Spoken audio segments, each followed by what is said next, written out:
Bună ziua! Sunt Roxana, founder Wellness Alliance. Este o firmă de consultanță în domeniul sănătății comunitare și bunăstării individuale. Astăzi voi vorbi despre propunerea mea către Direcția de Sănătate Publică, Ministerul Sănătății, Ministerul Inovației și Cercetării și Ministerul Fondurilor Europene pentru crearea unei rețele de ambasadori de sănătate pentru bolnavii cronici și managementul bolilor, care să fie acoperiți de casele de asigurări de stat și private. Acești ambasadori să activeze atât ca angajați în sistemul de stat și privat, cât și să poată să aibă business-uri proprii private, autonome. Ei să ofere ședințe individuale, regulate, de obicei săptămânale, la sediu și clinicii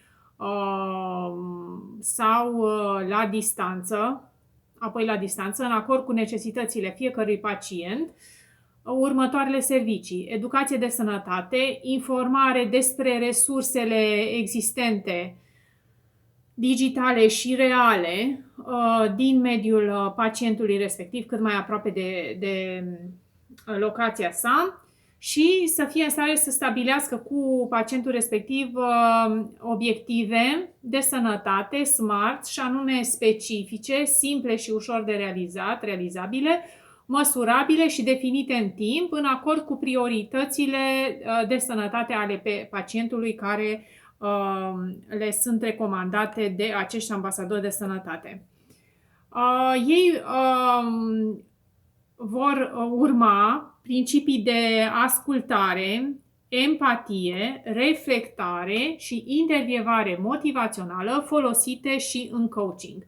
Preferabil să folosească elemente de psihologie pozitivă, și anume să se focuseze pe aspectele pozitive ale circumstanțelor situației pacientului nostru, resursele lor, calitățile care îl propulsează înainte și pe crearea de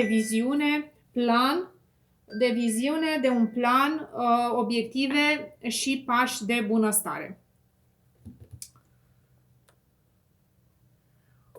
Obiectivul programului propus de mine este ca fiecare bolnav cronic, inclusiv bolnavii care trec printr-o boală grea pe o perioadă de scurtă durată, gravidele, femeile care alăptează, persoanele identificate cu semne și simptome de boală, persoane cu adicții, să aibă acces la un ambasador de sănătate pe un timp suficient de lung, astfel încât ei să-și rezolve problema sau să-și managerizeze cu succes.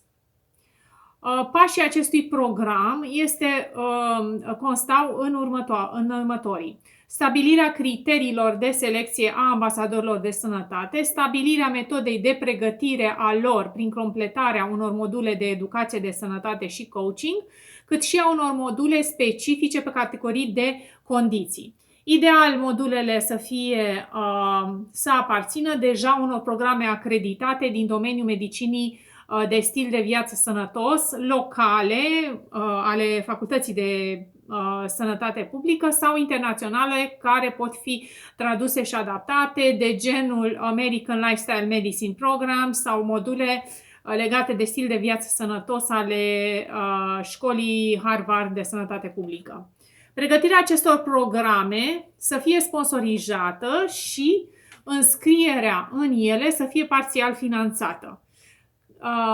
Adică, ce înseamnă pregătirea? Pregătirea în sine a programului. Categoriile acceptate la înscriere care pot să devină ambasadori de sănătate să fie medici și studenți la medicină pasionați în sănătate preventivă, profesioniști și studenți în domeniile de sănătate afiliate, ca kinetoterapie, fizioterapie și altele asemănătoare, psihologi, asistenți medicali, nutriționiști, consilieri de adicție, supraviețuitori de boală cronică, și aici, care acum sunt stabili, și aici să fie din toată gama bolilor cronice. Acest proces va încuraja angajarea persoanelor cu boală cronică sau dizabilitate și, în final, coachii de sănătate, nu prea răspândiți în România. Educația ambasadorilor de sănătate, după cum am spus, să constea, să se facă foarte simplu, deci să se facă foarte simplu, să nu fie la un nivel dificil, nici de învățare, nici de explicare și nici de înțelegere din partea pacientului nostru. Ele să constea în module generale de educație de sănătate și în plus module specializate pe o anumită categorie de boli și noțiuni sumare de coaching, adică interrelaționare între pacientul nostru și ambasadorul de sănătate. Modulele generale.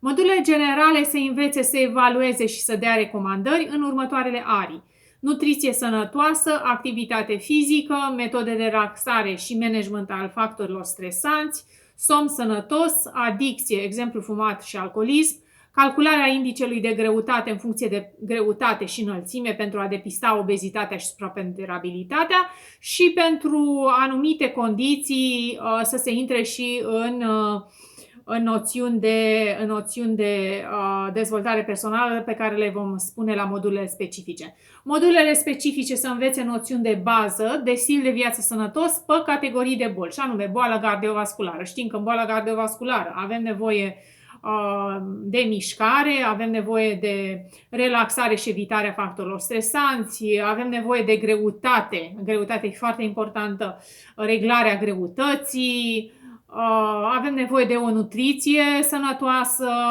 În diabet avem nevoie de mișcare, avem nevoie de relaxare și managementul stresului, avem nevoie de o nutriție sănătoasă și așa mai departe.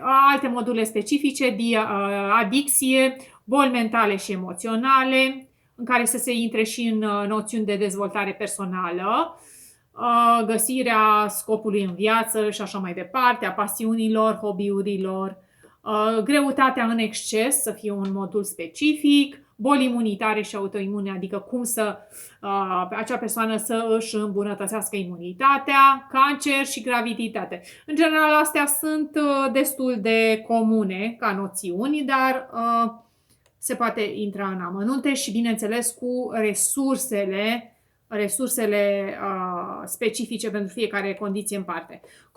Cunoștințele necesare să fie organizate în niște protocoale pe care să fie ușor de învățat, predat și înțeles de pacient.